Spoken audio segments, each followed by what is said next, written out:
Salut, c'est Gianni, je te retrouve aujourd'hui pour un dernier épisode sur le livre Mindset de Carol Dweck. On va enfin terminer notre série avec une idée qui a pas mal résonné quand je l'avais lue, qui m'a toujours laissé assez perplexe, mais que j'ai pu mettre en application ces dernières années et qui est vraiment efficace. Peut-être qu'aujourd'hui, comme beaucoup d'autres personnes, tu te fixes des petits objectifs quotidiens. Demain, je ferai telle chose, puis après-demain, je ferai telle autre chose. Et la journée passe, et finalement, tu ne l'as pas fait. Donc tu le repousses au lendemain, et tu le repousses, etc. etc. De la procrastination pure et dure, de base en fait.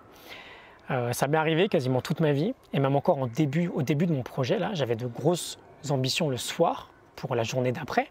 Je faisais un planning de ce que je voulais faire, et je ne le respectais pas. Donc en fait, ça crée encore plus de frustration que si on n'avait rien prévu du tout. Je pense que tu connais cette situation-là. Et peut-être que comme moi, du coup, tu te dis que planifier, en fait, ça ne sert à rien.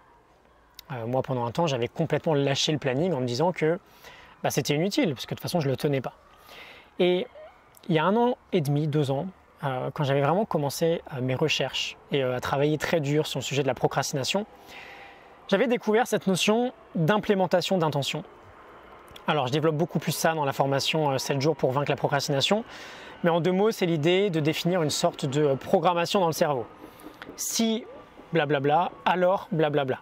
Si il est 9h du mat, je mets des conditions, alors je me mets à bosser sur telle ou telle chose. C'est Timothy Pitchill, un expert de la procrastination, qui nous parlait de cette idée. Et ça peut sembler tout bête de définir une simple programmation, mais c'est super efficace. Je t'en parle parce que Carol Dweck revient un peu sur cette idée-là dans son livre. Elle a remarqué que ceux qui avaient tendance à avoir un état d'esprit fixe étaient beaucoup plus flou, beaucoup moins précis dans leur planification. Je te laisse revenir sur tout le concept état d'esprit fixe, état d'esprit de croissance, les derniers épisodes, si jamais t'as manqué tout ça. Et elle parle même de cette idée, plus notre plan est précis et concret dans notre cerveau, surtout concret, plus on va avoir de chances de le mettre en exécution. En gros, pour schématiser, si on se dit « ça on le fera demain », il y a peu de chances qu'on s'y mette. Si en revanche on se dit demain, durant ma pause, à 13h30, j'irai prendre un thé, je fermerai la porte de mon bureau, j'irai m'asseoir tranquillement sur ma chaise et j'appellerai ce client que je dois appeler depuis 3 semaines. Si on arrive à être très précis, tu vois, avec ce niveau de précision, à bien visualiser ce plan, on va faire en fait un premier effort dans notre cerveau qui va lui permettre d'anticiper le schéma dans la vraie vie le lendemain.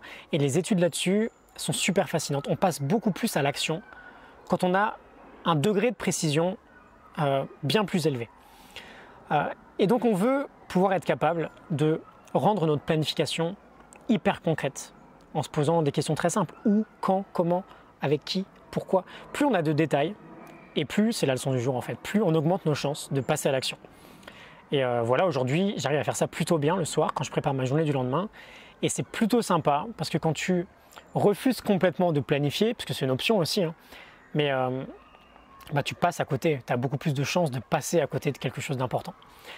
Ça me fait penser d'ailleurs un peu à Napoleon Hill qui disait quelqu'un qui avance à l'aveuglette, sans plan concret et défini, est comparable à un bateau sans gouvernail, tôt ou tard il s'échouera.